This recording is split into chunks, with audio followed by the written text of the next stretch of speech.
नाम है हरिया, मैं काम करता हूँ बहुत बढ़िया, खाता हूँ खाना और रोज गाता हूँ गाना। अरे यार, आज तो बहुत देर हो गई। इस खतरनाक जंगल को देखकर तो मेरे हाथ पैर ठंडे हो गए हैं। अगर मैं वक्त पर गांव नहीं पहुंचा तो मालिक बहुत नाराज हो जाएंगे। तभी हरिया को एक आवाज सुनाई देती है। सुनिए हरि जी। अरे, ये आवाज किसने दी? तभी हरिया को सामने कुछ दूर एक औरत खड़ी दिखाई देती है। अरे भाई, ये औरत अकेली इतनी रात को इस जंगल में क्या कर रही है? चलकर पूछना पड़ेगा। फिर हरिया अपनी बैलगाड़ी उस औरत के सामने लाकर रोक देता है और उससे पूछता है। अरे सुनिए, आप इतनी रात को इस खतरनाक जंगल में अकेले क्या कर रही हैं? तभी वो औरत मीठी आवाज में कहती है। अरे हरि जी, आप आ गए। मैं कब से आपका इंतजार कर रही थी। वैसे तो यहाँ से काफी लोग गुजर चुके हैं, लेकिन मैं खास आपका इंतजार कर रही थी। अच्छा, तुम सच कह रही हो? मुझे तो यकीन नहीं हो रहा है। वो क्या है ना, आज तक किसी ने मुझसे इतने प्यार से बात नहीं की। हाँ हाँ हरि जी, मैं सच कह रही हूँ। अब देर मत करिए और जल्दी से मुझे मेरे घर तक छोड़ दीजिए। हाँ हाँ, कौन सी बड़ी बात है, अभी छोड़ देता हूँ। आप मेरे पीछे बैलगाड़ी में बैठ जाइए और मुझे रास्ता बताते चलिए। फिर वो औरत हरिया की बैलगाड़ी में बैठ जाती है और हरिया बैलगाड़ी हाँकता हुआ आगे चल पड़ता है। फिर उस औरत के बताए हुए रास्ते पर चलते चलते हरिया बैलगाड़ी लेकर एक काली गुफा के आगे आकर रुक जाता है। हरिया उस औरत से पूछता है। हाँ देवी जी, आपका घर कहाँ है? यहाँ तो एक गुफा के अलावा और कुछ नहीं है। तभी अचानक वो औरत हवा में उड़ने लगती है। देखते ही देखते उसका सुंदर रूप एक डरावनी चुड़ैल में बदल जाता है और वो जोर जोर से हंसती है।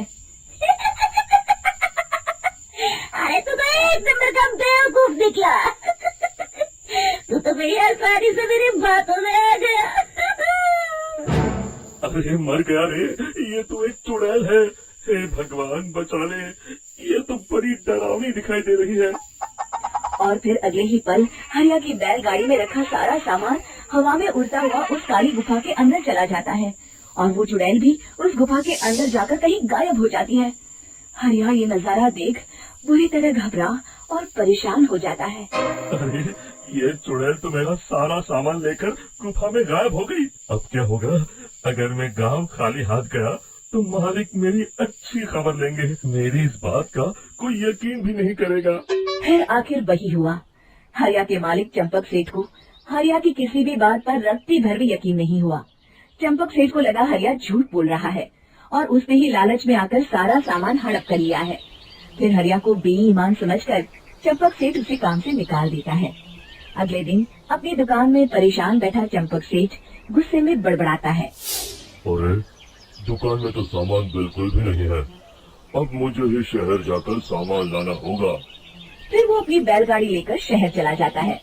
शहर से सामान लेकर जब चंपक सेठ वापस गांव लौट रहा होता है, तभी उसे एक आवाज सुनाई देती है। चंपक जी, ओ चंपक जी।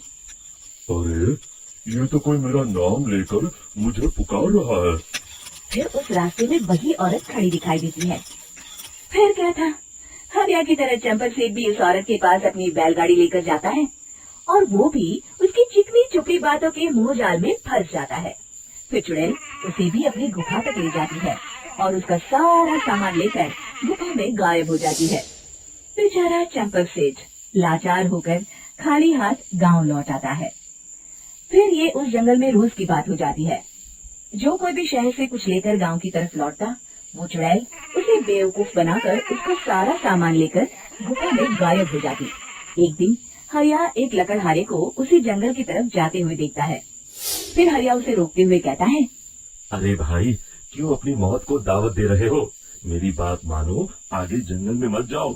वहाँ एक बड़ी भयानक चुड़ैल रहती है। लकड़हारा हरिया की बातों को नजरअंदाज करते हुए कहता है। अरे भाई, मुझे पहले ही बहुत देर हो चुकी है, मुझे जाने दो भाई। शाम तक लकड़ियाँ काट कर शहर के बाजार में बेचना है। तुम अपनी ये कहानी किसी फुर्सत में बैठे इंसान को सुनाओ, मैं तो चला। इतना कहकर लकड़हारा वहाँ से आगे जंगल की तरफ चला जाता है। फिर अगले दिन गांव के मुखिया के घर के बाहर बहुत सारे लोग जमा हो जाते हैं। तभी हाथ में कुल्हाड़ी लिए खड़ा लकड़हारा कहता है, अरे मुखिया जी, अब आप ही हमें बचाइए उस जंगल वाले चुड़ैल से। हमारा सारा काम तो शहर से ही होता है। अरे मुखिया जी, उस चुड़ैल की वजह से तो मैं पूरी तरह बर्बाद हो गया हूँ। हम सबको मिलकर उस चुड़ैल का कोई इलाज करना पड़ेगा। तभी भीड़ में खड़ा वीरा कहता है, आप लोग चिंता मत करिए, कल से वो चुड़ैल किसी को नहीं लूट पाएगी। मेरे पास एक बहुत अच्छी तरकीब है। तभी चंपक सेठ उसका मजाक उड़ाते हुए कहता है, अरे तेरा नाम वीरा है तो क्या हुआ? तूने अभी उस चुड़ैल को देखा नहीं है? जाकर अपना काम कर, बड़ा आया। तब मुखिया जी कहते हैं, नहीं नहीं चंपक सेठ, मुझे लगता है हमें इस लड़के को एक मौका देना चाहिए। फिर सभी गांव वाले मुखिया जी की बातों से सहमत हो जाते हैं और वीरा शाम को एक बैलगाड़ी में कुछ सामान लाद कर उस जंगल की ओर चल देता है। वीरा, ओ वीरा, कहाँ जा रहा है? तभी वीरा मुड़ के देखता है, वही चुड़ैल एक औरत के रूप में खड़ी है। अरे बहन जी, मैं आपको ही ढूंढ रहा था। देखिए मैं आपके लिए क्या लाया हूँ। अरे वाह, तू खुद मेरे लिए इतना सामान लाया है। तू ही अकेला गाँव में समझदार है। जरा देखो, मैं भी खोल के बड़े भूख लगी है। जैसे ही चुड़ैल उस सामान पर से कपड़ा हटाती है, एक भगवान शिव की तेज रोशनी उसके अंदर मूर्ति से निकलती है और चुड़ैल अपने असली रूप में आकर जलने लगती है। अरे मैं चल रही हूँ, बचाओ! बचाओ! ओम नमः शिवाय! देखते ही देखते वो चुड़ैल राख के साथ उड़ जाती है और सभी गांव वाले भी वहां जाते हैं। शिक्षा बुराई पे सदा अच्छाई की ही जीत होती है।